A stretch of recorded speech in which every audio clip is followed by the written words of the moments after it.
Hello, I'm Becky Songa, the online video marketer, and welcome to another edition of the Business Video Success Series. Now, in the past two episodes, we've been looking at how change can be good for business, and in the last episode specifically, I read a question sent in to me by one of my coaching clients. She was asking about whether or not I thought she should change her pricing because her conversion rates were low. Now, whether or not you're new to business, or maybe you're a seasoned professional, at some point you're going to need to set your pricing and then down the line reevaluate it. But before you do set your price or change it, you should consider these three things. First, your income. Second, your competition. And third, your target market. Now, in this episode, we will be specifically looking at income. Now, I once heard Berg, who's a renowned speaker, say, nowhere on a tombstone does it say, I wish I'd worked harder. And that is certainly true for me, and I'm sure that you can agree.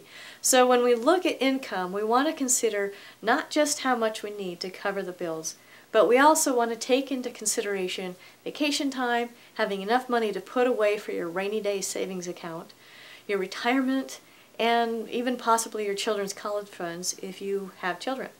You also need to include the income of your business. Rent, utilities, office supplies, printing and marketing, etc. Now go ahead and write down that number, the amount that you think you want to make now. But don't write down what income you think you're going to get. Truly write down the income that you want.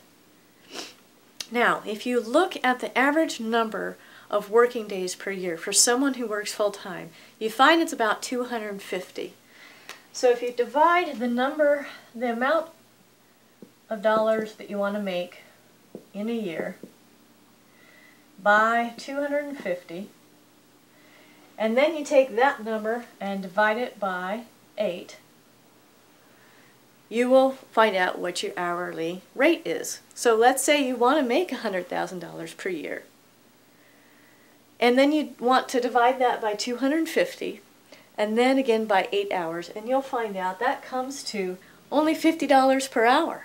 When you actually take a look at it, that is not a very high rate for a service professional to charge. In fact, you could probably easily raise your prices if you fit into the same category. But before we get into all that, let's look at your competitors' prices and how that should or should not influence yours. And that's coming up in the next edition of the Business Video Success Series. Until then, I'm Becky Songa, the online video marketer.